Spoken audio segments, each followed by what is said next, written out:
Thank you, everybody. Good afternoon. Early part of this morning, some people woke me up with greetings, kind wishes from my banks and my followers and my friends, reminding me that today is my birthday. Before I could come down, a barrage of people were waiting for me with gifts and other things. You know, some of the gifts are these ones as well. You can see, and these ones here, and many other things, eatables, you know, cakes and others that are inside the house. So I'm happy, you know, to have added one more year to my life, and I move around, I feel happy. But one thing comes to mind, while being happy, while moving around in my space, I remember that some people are confined in one particular dingy corner. Some of us are in prison.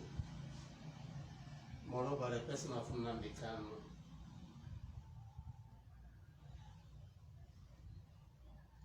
I feel I should use today, being my birthday, to press further for his release. I have said much about his release. Many people have said much about his release. Notable Igbo leaders have clamored for his release. His release is important to us because it will bring to an end. It will reduce, even if it can't bring to an end the insecurity in the southeast, it will reduce drastically the insecurity in the southeast. Many leaders in the southeast have approached me to offer solutions. Some security agents have also approached me to know my mind. I told them that the release of nnamdi kanu is key to the solution to the problem of security challenges we have in the southeast. Because some of these people, some of these guys who are in the bush committing all sorts of atrocities, kidnapping and all that, believe they are doing it in the name of nnamdi kanu to be released, or for the purpose of nnamdi kanu to be released. Whether it is true or false, the release of nnamdi kanu will put an end to such allegations or to such claims.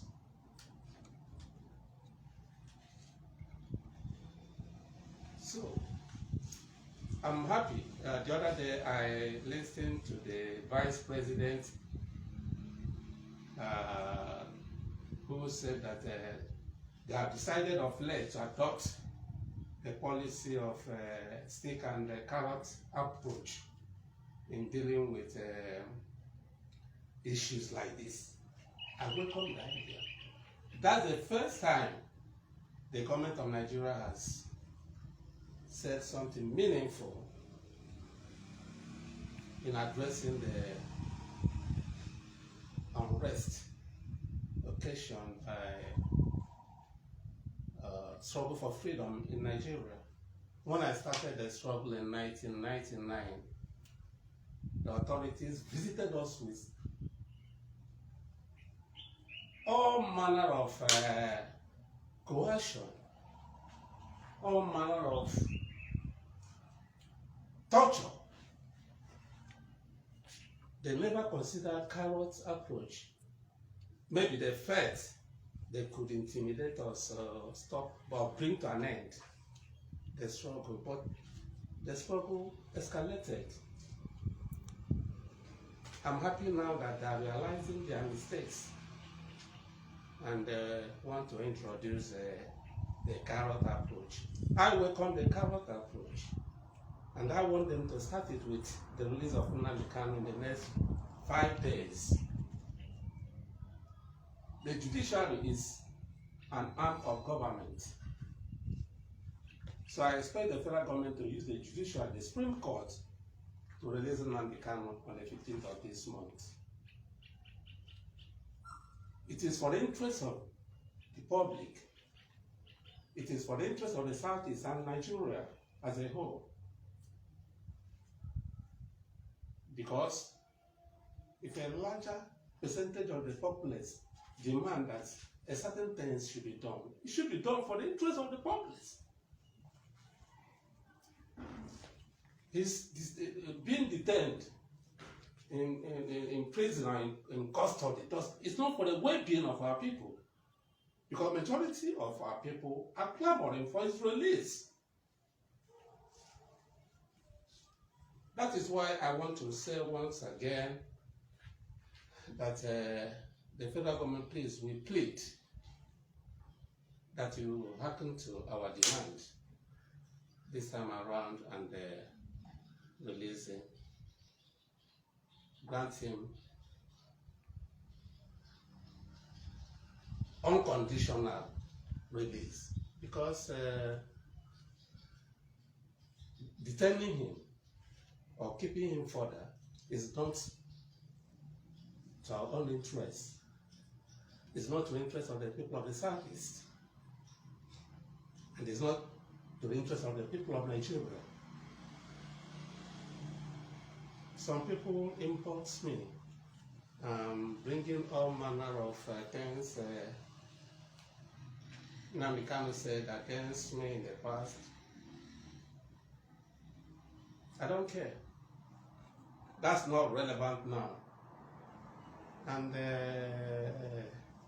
these people tend to forget that even before he started saying things against me, he was a loyal person to me. He was a loyal member to me. I enjoyed his loyalty. He tried to juxtapose his negative statements to me and his positive side to me, not being one-sided. I've never asked anybody to pity me or to tell me what other people are saying about me. More than that, perhaps you watched and saw that for so many years I practiced non-violence. Nobody appreciated it. My people were being killed, harassed, intimidated, imprisoned. So many of my members were disillusioned that the system of non-violence was not working. So I don't blame anybody who tries to think beyond the box. A leader faces many challenges. If you ask me today if I can make some changes in things I did in the past, the answer is yes. If you ask me to start the struggle again today, I will change more than 50% of what I did in the past. So I believe that if Nnamdi Kanu is released today, on his own, he will make many changes to the things he may have done in the past.